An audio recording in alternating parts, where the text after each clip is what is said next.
여러분, 오늘 우리가 읽은 이 시편 133편 얼마나 아름다운 그러한 시입니까?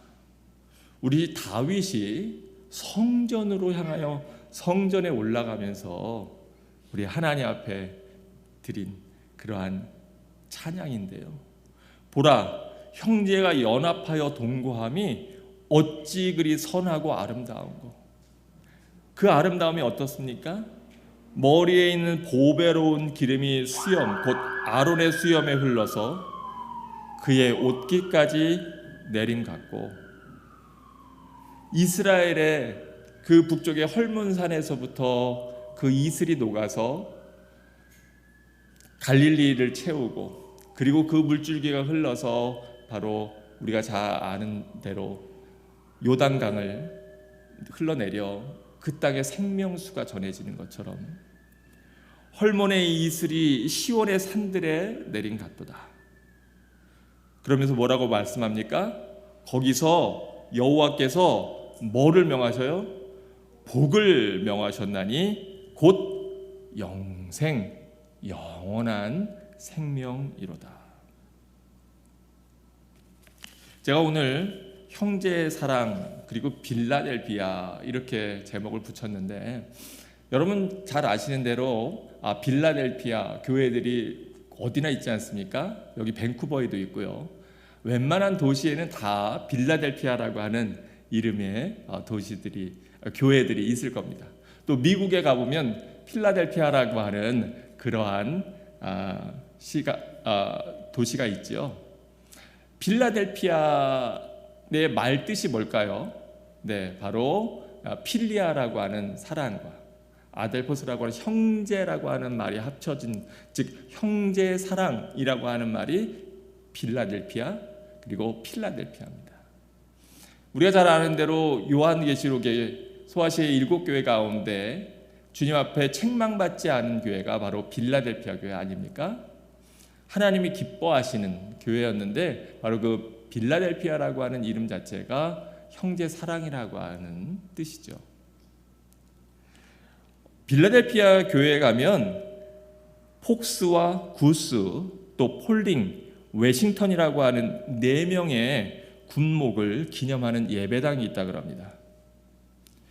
이 사연은 이렇게 시작됐는데 2차 세계대전 당시 1943년 1월에 도체스터라고 하는 배에 이 4명의 군목들이 1000여 명의 군인들과 함께 승선했었는데, 그해 2월 3일 독일 잠수함 U-233이라고 하는 그 독일의 유보트라고 하는 잠수함이 있지 않습니까? 그 잠수함이 도체스터호에 접근해서 그래서 어뢰를 쏘아서 이 큰 배가 물에 잠기게 된 상황이 벌어졌습니다.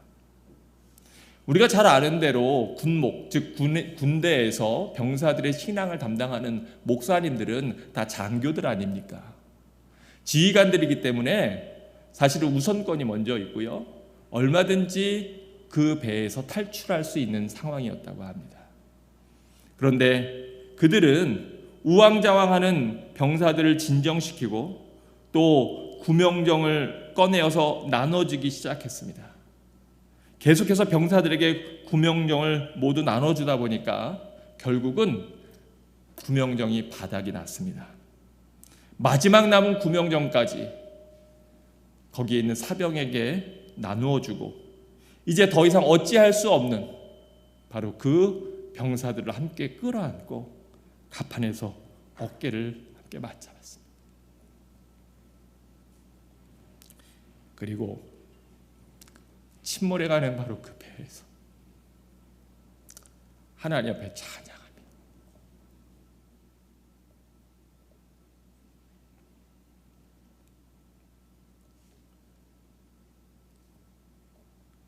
그들의 마지막까지 온전히 주님 앞에 드렸다고 합니다. 저는 그 이야기를 듣고 저 자신에게 반문해 봤어요. 만약에 그런 상황이라면 그 목사님들도 사랑하는 아내도 있고 자녀도 있고 가족도 있고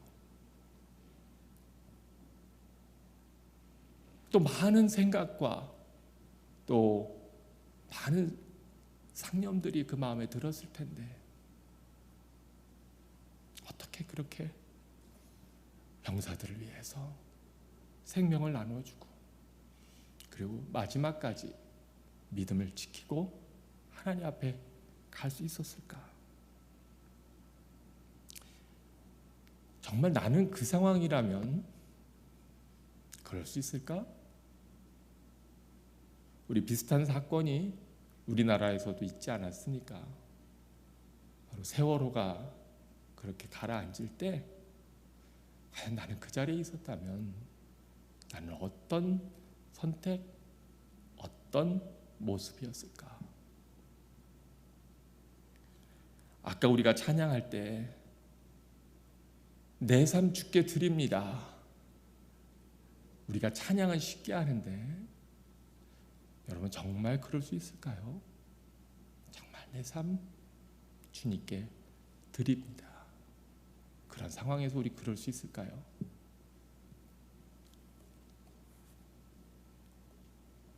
바로 이 네 분의 목사님을 기념하고자 1951년에 그곳에 기념 예배당을 건립하게 되었고요. 그리고 1961년 1월에는 의회의 표결로 그분들의 영웅적인 행위에 대한 특별 훈장을 수여했다고 그럽니다. 사랑하는 성도 여러분, 형제가 함께 동거함이 얼마나 아름다운가. 이것이 얼마나 하나님이 기뻐하시는 모습일까 생각해 보게 됩니다. 부모님들의 마음을 제일 아프고 힘들게 하는 게 어떤 모습일까요? 아마 모르긴 몰라도 그 자녀들이 서로 원수가 되어서 싸우고 갈라서고 다투고 하는 그러한 모습을 볼 때 그 부모의 마음이 너무 아플 것입니다.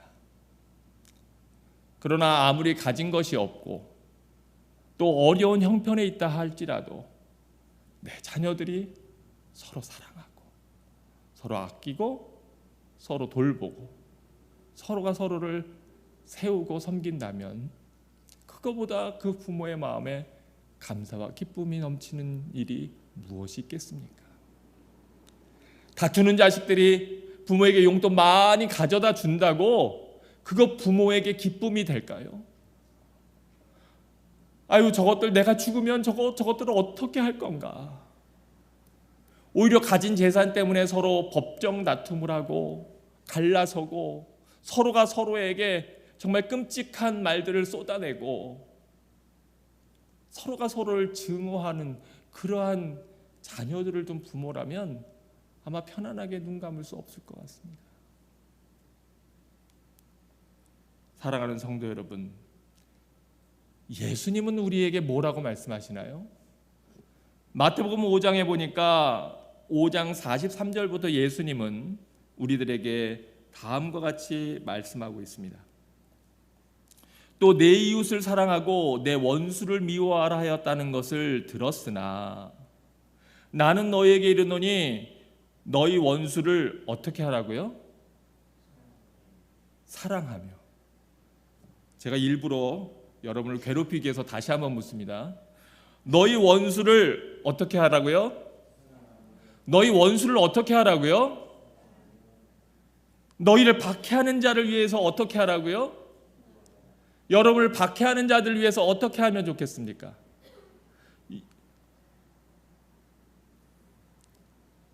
여러분 서로 사랑하고 섬기고 또 기도하는 여러분 되시기를 주의 이름으로 축원합니다.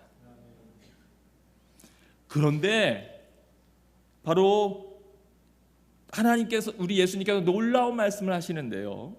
이같이 한즉 하늘에 계신 너희 아버지의 누가 되며 아들이 됩니다. 바로 이같이 한즉 하늘에 계신 너희 아버지의 아들이 되리니 거꾸로 얘기하면 이렇게 하지 못하면 하나님 나라의 아들이 될 수 없을지 몰라요.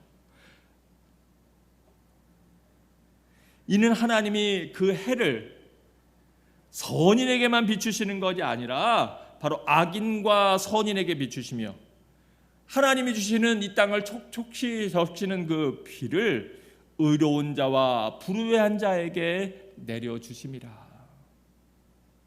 그러면서 뭐라고 말씀하세요? 너희가 너희를 사랑하는 자를 사랑하면 대체 무슨 상이 있으리요? 세리도 이같이 아니하느냐? 또 너희가 너희 형제에게만 무난하면 남보다 더하는 것이 무엇이냐? 이방인들도, 예수님 모르는 사람도, 하나님 믿지 않는 사람도 이런 건 다 하지 않느냐? 그러므로 하늘에 계신 너희 아버지의 온전하심 같이 너희도 온전하라. 여러분 정말로 이 말씀에 아멘이십니까? 또한 사도 바울은 로마서 12장에서 우리에게 다음과 같이 말씀합니다. 내 원수가 줄이거든 먹이고 목마르거든 마시게 하라. 그리함으로 내가 숯불을 그 머리에 쌓아 놓으리라. 누군가 여러분을 정말 힘들게 하고 여러분의 마음에 아프게 할 때 여러분은 어떻게 반응하십니까? 여러분은 어떻게 대하십니까? 내가 어떻게든 안갚음을 해야 되겠다. 복수를 해야 되겠다. 여러분 이런 마음을 가지십니까?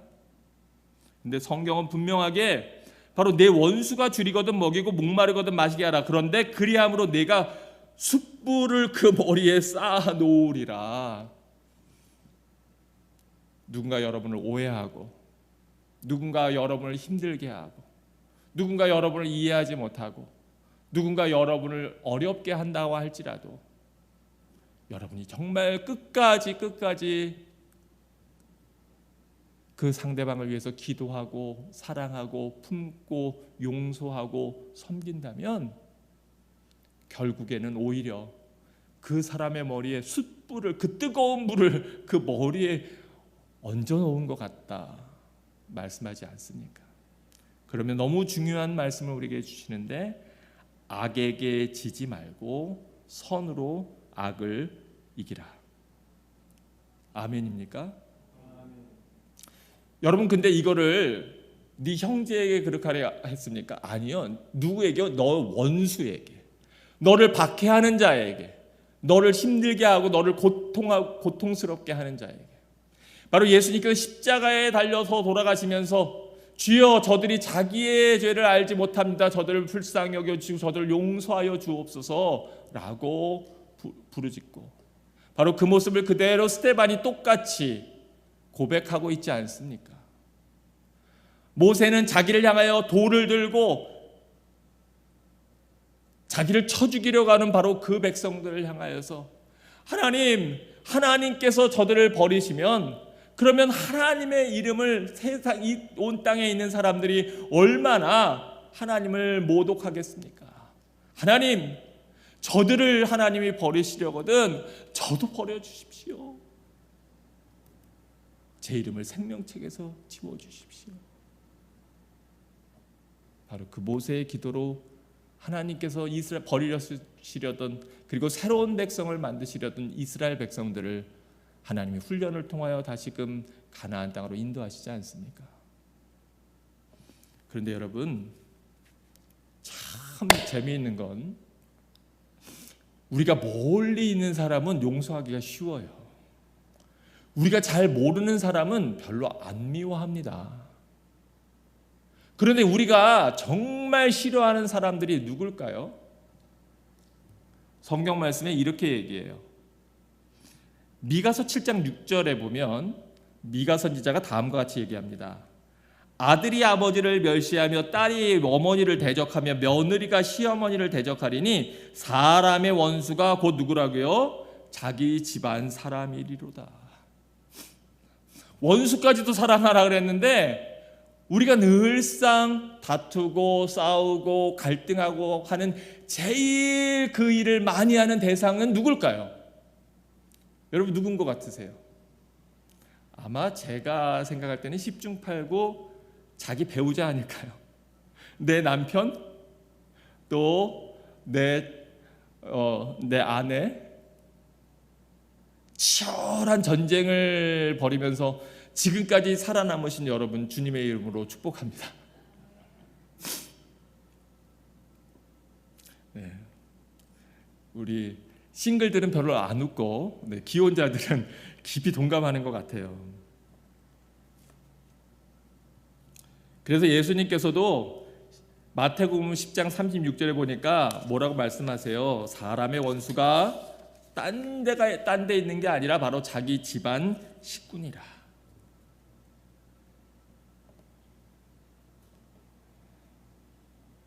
사랑하는 성도 여러분,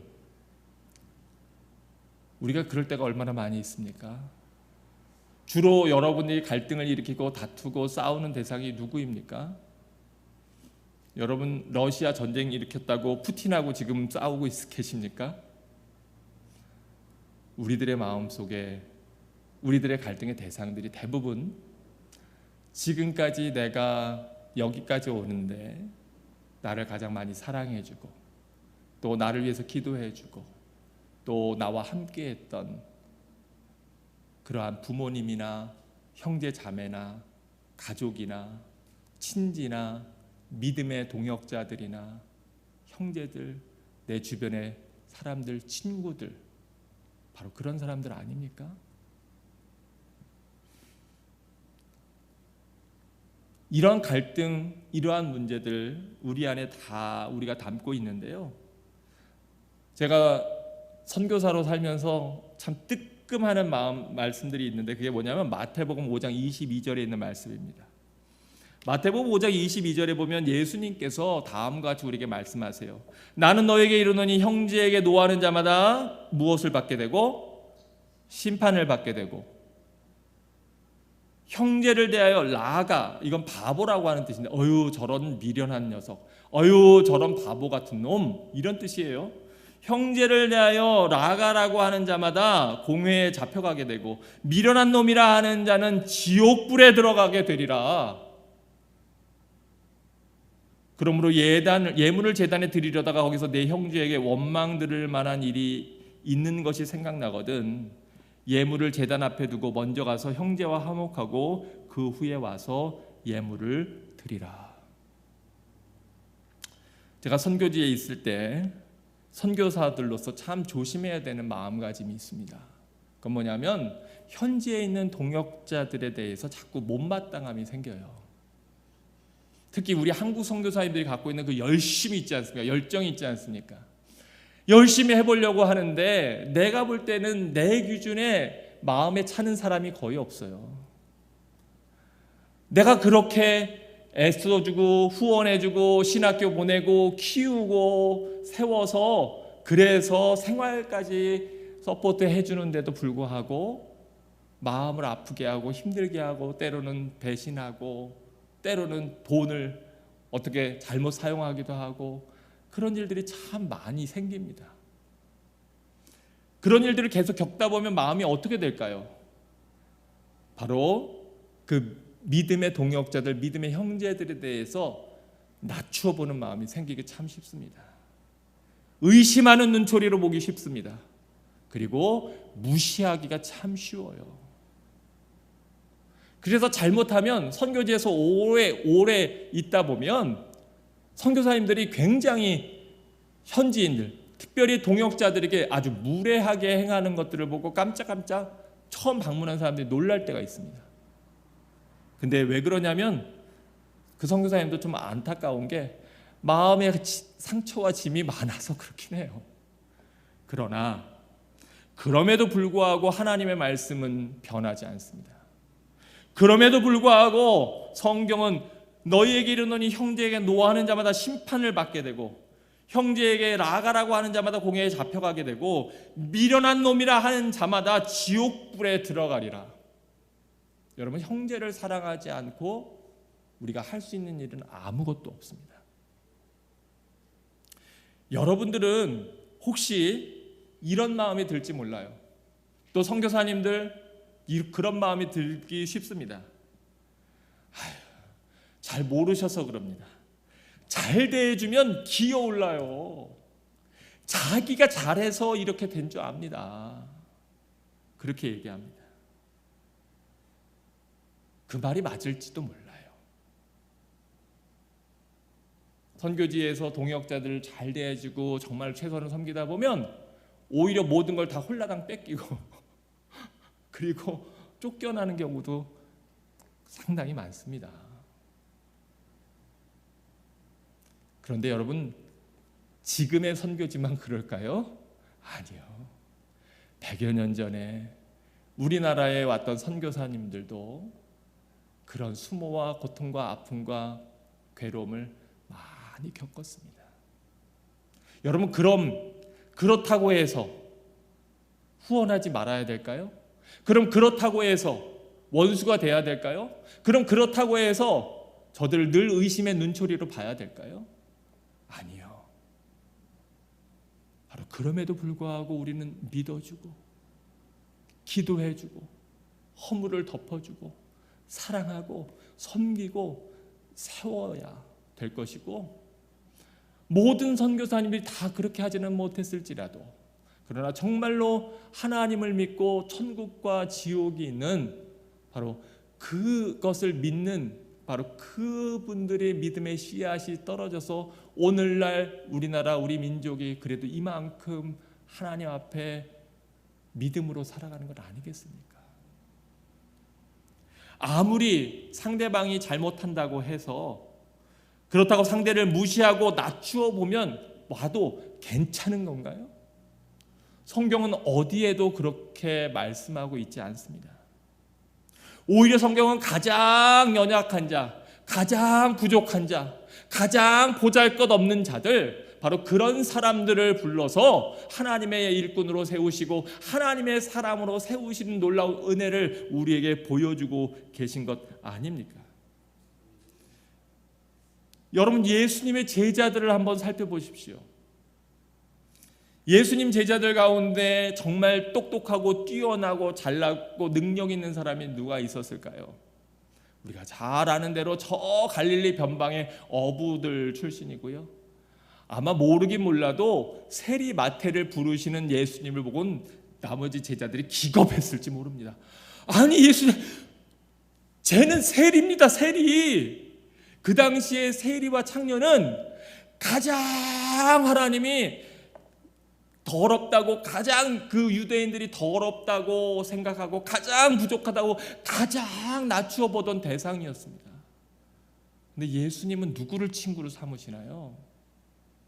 바로 그렇게 사람들이 무시하던, 그렇게 사람들이 우습게 여기던 바로 그 사람들을 제자로 택해서 세우시고 그 좌충우돌하며 서로 이렇게 저렇게 실수하고 헤매고 배신하는 그들을 끝까지 끌어안으셔서 그들을 위대한 하나님의 일꾼, 하나님의 사도로 만드시는 그 사랑, 그 본을 보이시는 분이 예수님 아닙니까? 사랑하는 성도 여러분, 아마 예수님 제자 중에 제일 뛰어나고 똑똑한 사람은 가룟 유다 아니었을까요?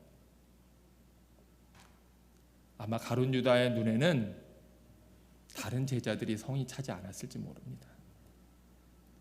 그렇게 하는 예수님의 모습이 너무나 이해되지 않고 도저히 따를 수 없었을지 모릅니다. 그런데 혹시 다른 제자들을 보면서 못마땅하게 여겼을 그 가룟 유다의 마음이 우리 마음 속에는 있지 않을까요?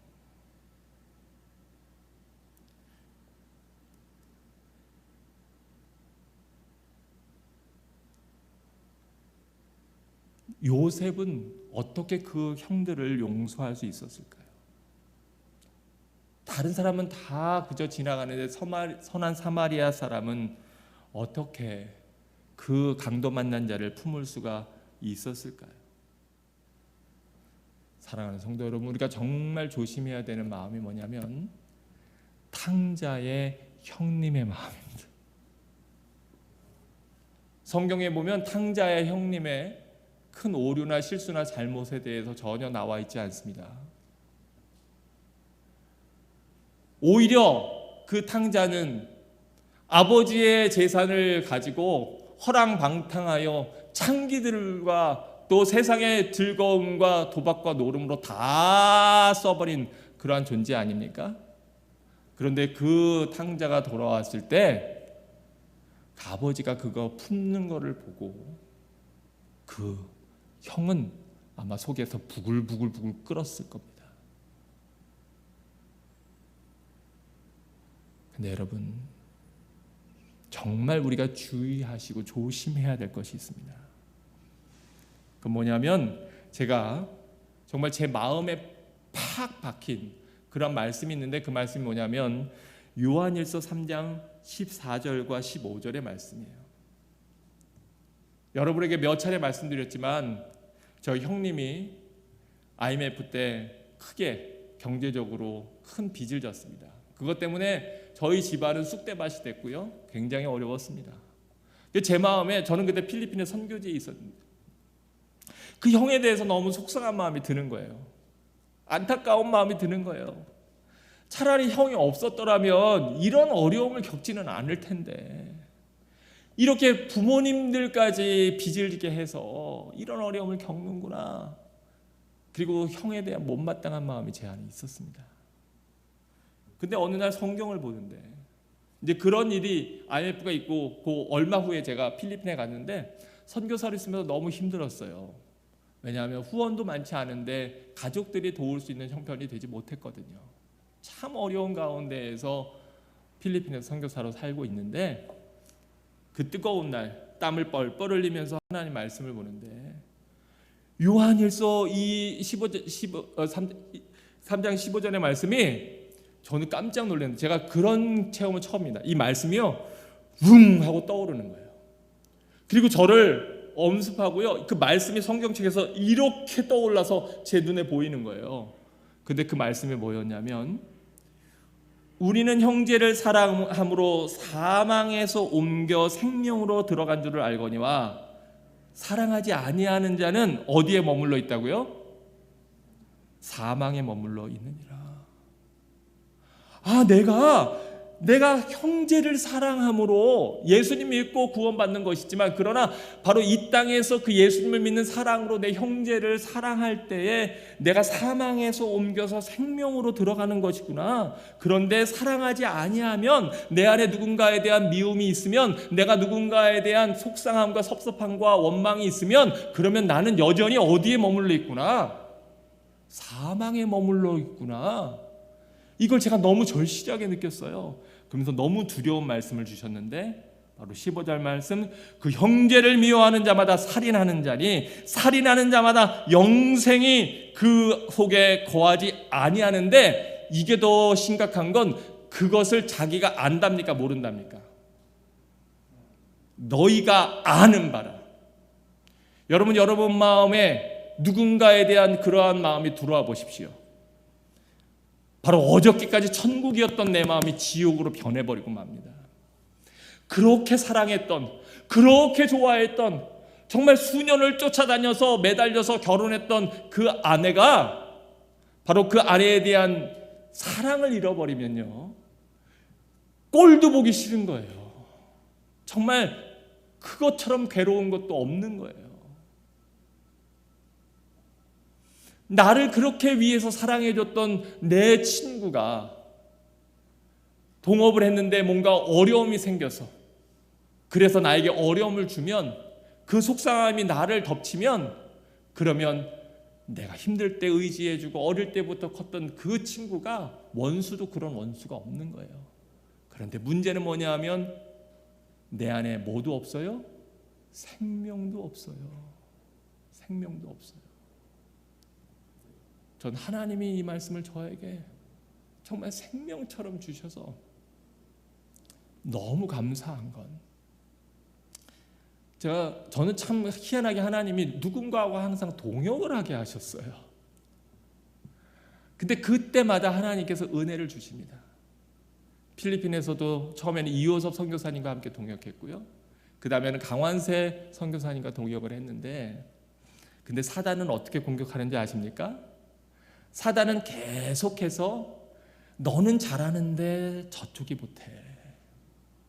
너는 열심히 하는데 저쪽은 그만큼 못해. 너는 능력이 있는데 저쪽은 그렇지 못한 것 같아. 계속 그런 비교한 생각을 주고 상대방에 대한 못마땅함으로 사단은 우리를 속삭입니다. 여러분 생각만 그럴까요? 아니에요. 우리 필리핀 교인들이 와서 얘기합니다. 목사님, 저 누구 때문에 너무 속상해, 정말 괴로워요. 아니 정말 저 선교사님 왜 그러시는지 모르겠어요. 이제 오신 지 얼마 되지도 않아서 여기 문화도 모르고 저렇게 좌충우돌하고 저는 정말 너무 힘듭니다. 그래요.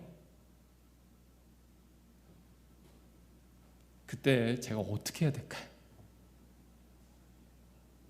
제가 어떻게 해야 할까요? 그분을 불러서 하나님 말씀을 전하고 맞아요. 그분의 미숙함, 또 그분의 성격, 그분의 연약함 있어요. 그런데 저도 처음에 왔을 때 그랬습니다. 제가 5년 전에 처음에 여기 왔을 때 저 얼마나 말도 못하고 바보 같고 엉터리에, 근데 바로 성도들이 참아주고 이해하고 용서해주고 다독여주고 세워줬기 때문에 그나마 이제 조금 사람 노릇하는 건데, 조금 더 기다려주죠. 우리 조금 더 기도하지요. 우리 조금 더 허물을 덮어주지요. 정말 하나님께서 은혜를 주셔서 지금까지 함께 동역했던 모든 분들과 화평을 이룰 수 있게 그렇게 해주셨어요. 부목사로 섬길 땐 제가 어느 교회에서 부목사로 섬겨서 9년 가까이 목사님을 섬겼습니다. 여러분 그거 쉽지 않더라고요. 참 쉽지 않았습니다. 근데 바로 그 과정 중에 오해도 많았고요. 교인들은 계속 가서 담임 목사님한테 이르는 거예요. 목사님, 부목사님이요 이랬고요 저랬고요. 그또 거꾸로 어떤 교인들은 와서 이럽니다. 목사님 설교 정말 왜 그렇게 하시는지 모르겠어요. 진짜 표적 설교를 하시는데 여러 가지 얘기들을 하거든요. 계속해서 사단은 그 사이를 갈라놓으려고 애를 씁니다. 오해도 많았고 여러 가지 이야기들이 있었지만 그래도 하나님께서 그 관계를 깨지 않게 하신 것, 저는 하나님의 전적인 은혜라고 생각합니다. 여러분, 교회 리더십에 갈등이 생기면 절대로 교회는 평안할 수 없습니다. 그러기에 사단은 어떻게 해서든 목회자의 가정에 갈등이 일어나도록 공격하고, 또 동역 간의 담임 목사와 부목사의, 또 동역자들의 관계에 공격하고, 성도들의 사이를 이간하고 공격합니다.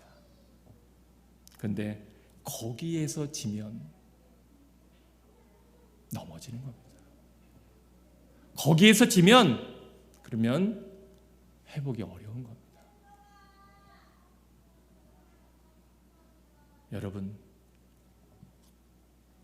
여러분은 어떠십니까?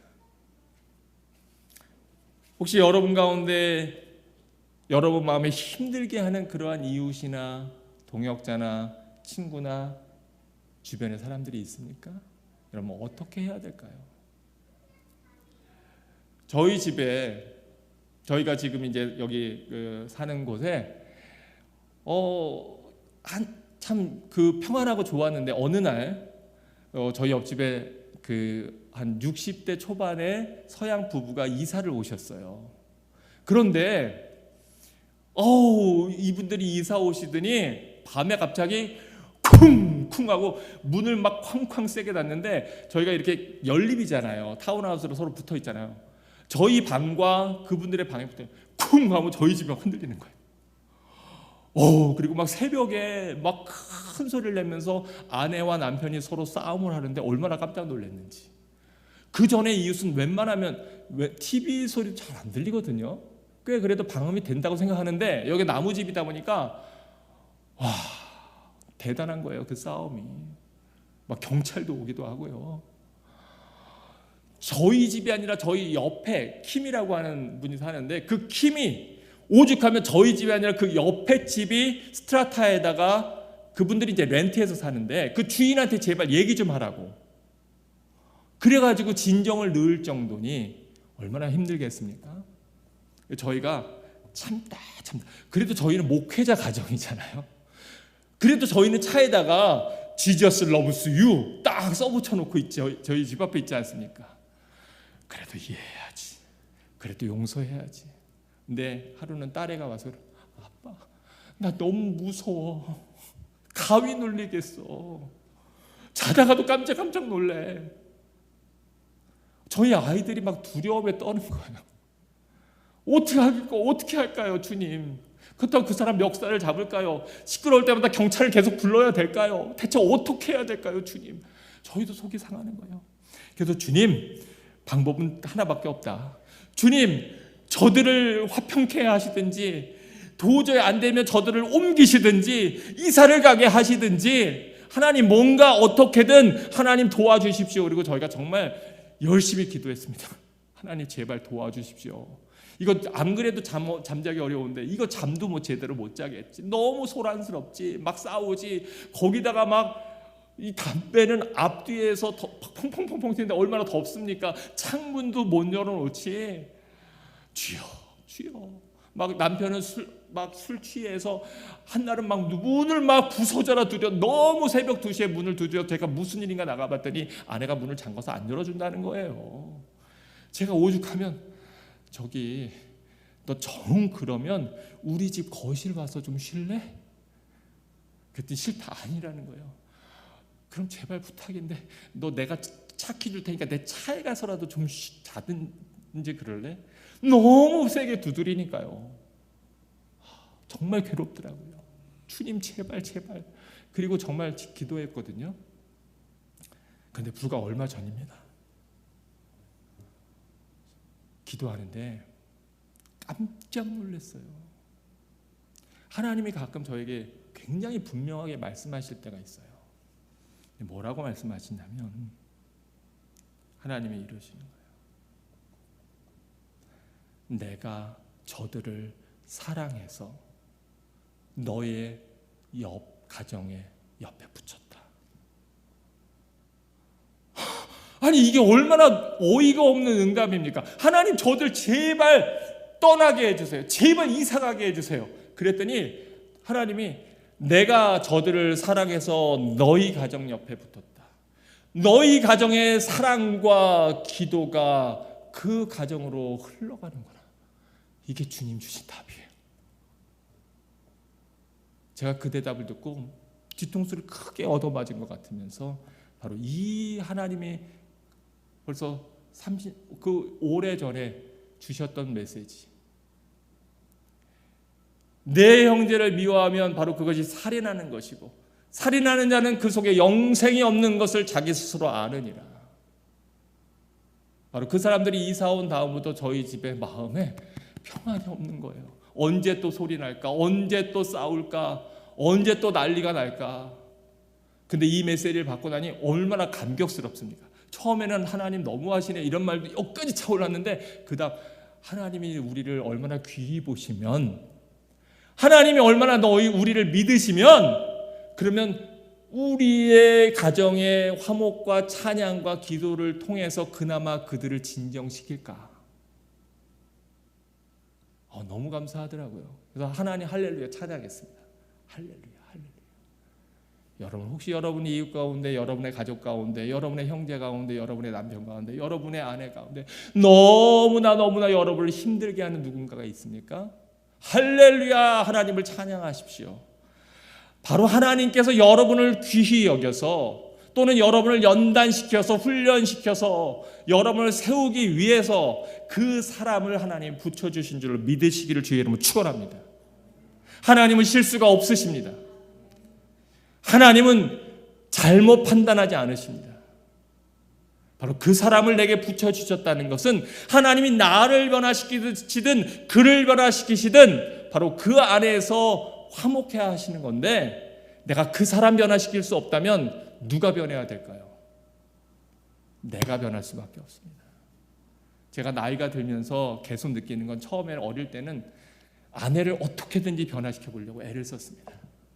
그래서 여보 그건 그렇게 하면 안 되지, 좋은 얘기도 해보기도 하고 또 이런 얘기도 해보기도 하고 저런 얘기도 해보기도 하고 온갖 술수와 방법과 때로는 기분을 좋게 해보려고 흔히 얘기하는 세상적인 말로 알랑방구도 다 껴보고 별짓도 다 했는데요, 인간적인 사랑은요 한계가 금방 옵니다. 결국은 제가 죽는 수밖에 없더라고요. 내가 죽는 길밖에 없구나. 내가 죽는 길밖에. 그 길 외에는 다른 길이 없구나. 목회를 하면서도 똑같습니다. 내가 죽는 수밖에 없구나. 결국은 내가 죽는 수밖에 없구나. 근데요, 내가 죽으니까 놀라운 일들이 벌어져요. 그렇게 못마땅했던 아내가요, 제가 죽으니까 얼마나 사랑스러운지, 그렇게 여러 가지가 부족하고 내가 볼 때 성에 안 차던 자녀들이 내가 죽으니까 얼마나 귀하니, 그래 넌 살아만 줘도 감사다, 살아만 줘도. 왜냐하면 저희 애들 선교지에서 죽을 뻔했거든요. 너 지금 살아만 줘도 감사다. 그래 머리를 기르든지, 그래 뭘 어떻게 하든지, 그래 그저 나는 너 하나님이 쓰실 거라고, 널 사랑하시는 걸 내가 알고 그저 눈물로 기도하니, 내가 편하고 내가 사랑하고 하나님 손에 맡기는 것밖에 내가 뭘 더 어떻게 하겠냐.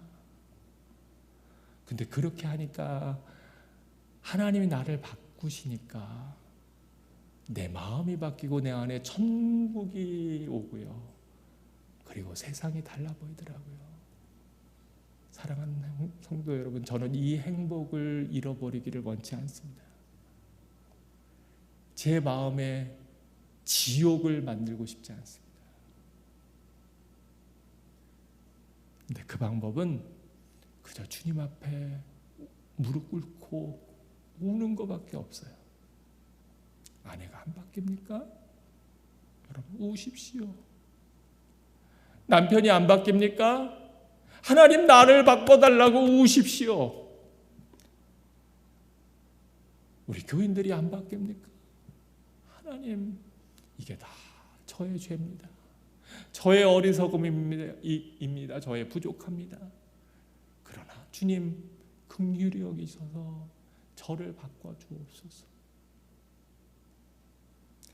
목사님이 너무나 마음이 여러분 힘들게 합니까? 여러분 그 목사님 위해서 울어주십시오. 울어주십시오. 여러분 마음에 천국이 임할 것입니다. 여러분의 생명이 사망에서 생명으로 옮겨질 것입니다. 여러분의 영혼이 살 것입니다. 여러분의 가정이 놀랍도록 변할 것입니다. 여러분 그것밖에는 방법이 없습니다. 그것밖에는 길이 없습니다. 하나님이 붙여주신 바로 그 힘든 자녀, 하나님이 붙여주신 그 힘든 남편, 그 힘든 아내, 그 힘든 부모, 그 힘든 형제, 하나님 나를 죽여주십시오. 제가 아직 펄떡펄떡 살아서 숨쉽니다. 하나님 저의 마음을 죽여주십시오. 저의 교만을 죽여주십시오. 저의 완악함을 죽여주십시오. 아버지 나를 불쌍히 여겨 주옵소서. 여러분 그 길밖에 없습니다. 오죽하면 예수님이 죽으셨을까요? 오죽하면 예수님이 죽으셨을까요?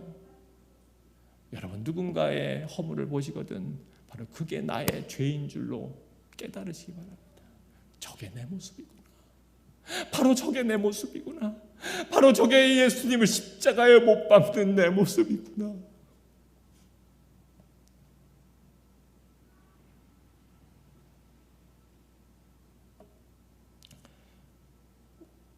우리 아버지가 얼마나 마음 아파하실까요? 또 우리가 함께 사랑하면 우리 아버지가 얼마나 기뻐하실까요?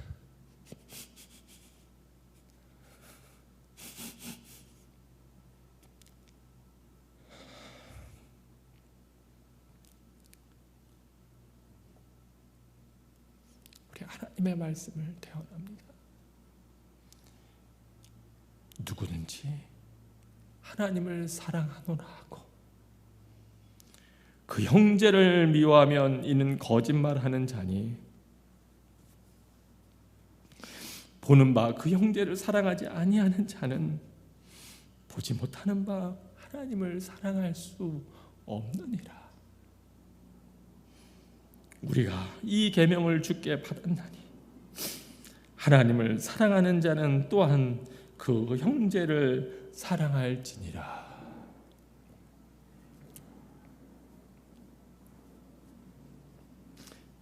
저희는 이제 열흘이면 떠나니까 저희 옆집 분들이 싸우든 뭐 하든 저는 큰 상관이 없습니다만 계속 여러분 저희 옆집을 위해서 기도해 주시기 바랍니다. 저희 가정의 사랑의 풍성이 흘러넘쳐서 그 가정이 그 은혜로 그나마 깨지지 않고 살아가는지 모르겠습니다. 우리 아이들 위해서 애들이 경기하지 않도록 놀라지 않도록 여러분 그 옆집 위해서 기도해 주시면 감사하겠습니다. 사랑하는 성도 여러분, 사랑 말고 기독교에 뭐가 남을까요? 자기 부인 말고 대체 기독교에 뭐가 남을까요? 우리 주님이 이 땅에 오셔서 가르쳐 주신 것, 우리가 늘 암송하고 외우는 듣는 그 모든 말씀들이 결국 사랑 빼면 뭐가 남을까요? 누구든지 하나님을 사랑하노라고 그 형제를 미워하면 이는 거짓말하는 자니 보는 바 그 형제를 사랑하지 아니하는 자는 보지 못하는 바 하나님을 사랑할 수 없느니라. 여러분 이 말씀 마음에 깊이 새겨 살아계신 하나님을 찬양하며 오늘도 감사와 감격과 기쁨 가운데 천국을 이루는 여러분 모두가 되시기를 좋으신 우리 주님의 이름으로 축복하고 또 축복합니다.